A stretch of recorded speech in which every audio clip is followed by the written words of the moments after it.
Bonjour, je vous propose dans cette vidéo la découverte de l'objet QCM+. Alors il se nomme QCM+, parce qu'il va proposer une notation un peu différente de la zone QCM classique. Donc pour rappel, un QCM classique, on l'insère donc en tant qu'objet question ici. On a différentes réponses qui sont liées à une ou plusieurs bonnes réponses qui donnent une note positive ou une note négative. La différence entre le QCM et le QCM+, ça va être la manière de noter les bonnes réponses et les mauvaises réponses. On va pouvoir donner un poids numérique, un bonus ou un malus sur chaque réponse. Donc pour insérer ce type de QCM, on va aller dans Objet LUDI, et tout en bas on a QCM+. Pour l'exemple, on va mettre une zone de texte et on va poser une question. Une question assez simple. Veuillez cocher les chiffres impairs.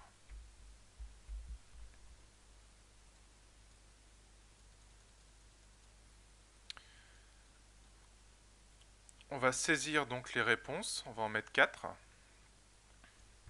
1, 2, 3 et 4. On va cocher les bonnes réponses, comme l'autre objet. Par contre, la différence ici, c'est que les bonnes réponses, on va leur donner une valeur en points. Et les mauvaises réponses, on va donner donc le contraire d'ici, qui sont des bonus. On va donner un malus sur les mauvaises réponses. Ensuite, ici, on a la note globale qu'on ne peut pas dépasser au niveau de l'objet question. Donc on va mettre 5 pour l'exemple. Et si on clique sur la petite flèche verte, on va pouvoir mettre la note de malus globale qu'on ne peut pas dépasser également. On va mettre moins 4. Alors j'ai mis 5 et moins 4, c'est pour l'exemple. On peut très bien dire que dans tous les cas, on ne peut pas avoir en dessous de 0. Et pareil, pour une note positive, on peut dire que dans tous les cas, on ne peut pas avoir plus de 4 points, globalement pour l'objet.